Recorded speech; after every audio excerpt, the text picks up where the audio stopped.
Okay, today we're going to be talking about the Pythagorean Theorem.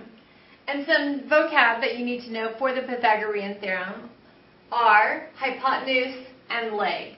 Hypotenuse is the side opposite the right angle in a right triangle. It's always your longest side. It forms a diagonal. And then your legs are the adjacent sides that form the right angle. So if I were to have this right triangle,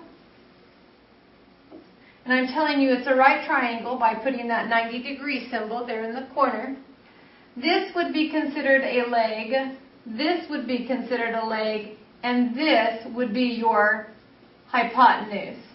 So again, the hypotenuse is that longest side that is opposite the right angle. And then your two legs form the right angle. They are adjacent. They are neighbors. They touch each other by forming that right angle.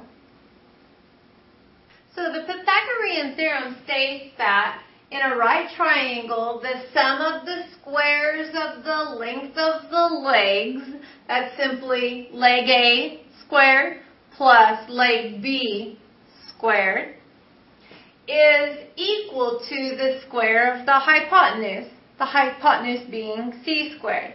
So they're saying that a squared, leg A, plus b squared, leg B, is equal to c squared, that's leg C. Now C has to be the hypotenuse.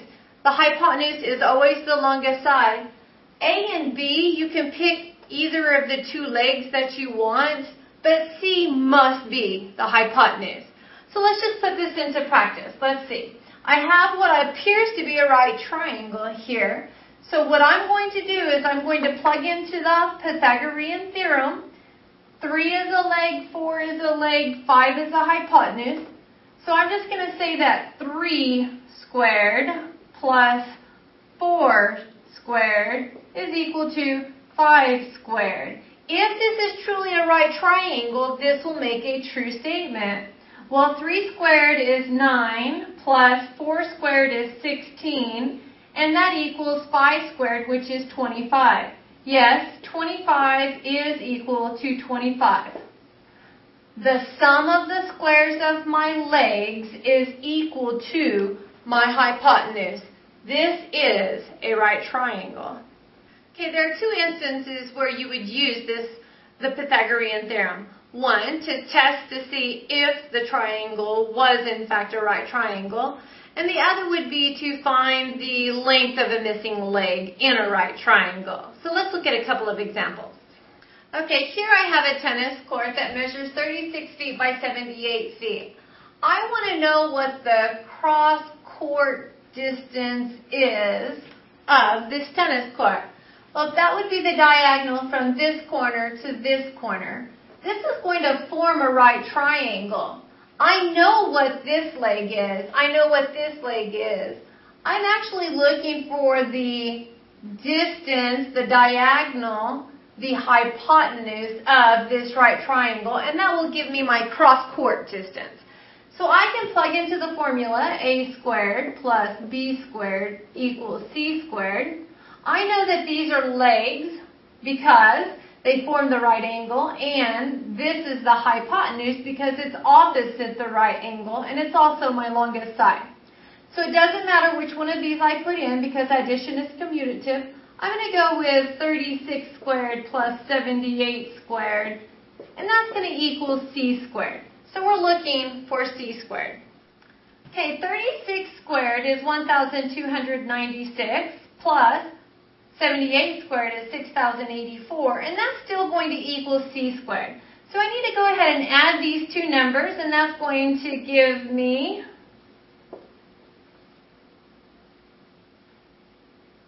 7,380 is equal to c squared.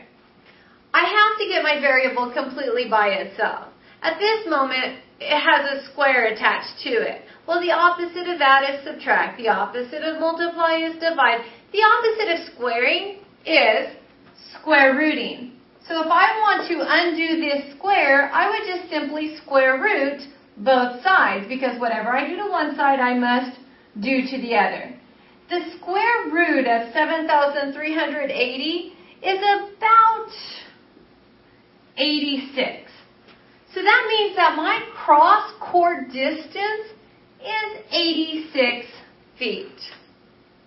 Okay, in this diagram, I am going to find a missing side again. I need to just decide what have I been given.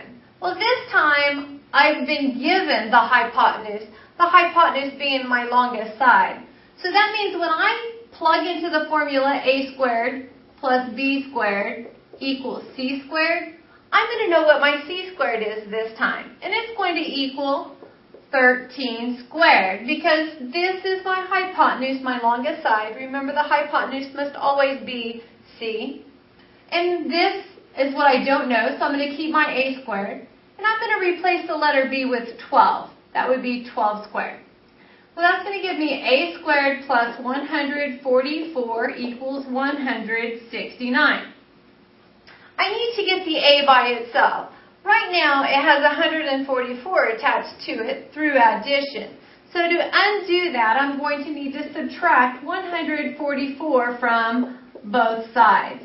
And what that's going to leave me with is a squared equals 25. Well, I know that to undo the square, remember, I need to have a completely by itself. It has a square attached to it. So to undo the square, I must square root both sides. That's going to give me a equals 5, because 5 times 5 is 25. My square root of 25 is 5.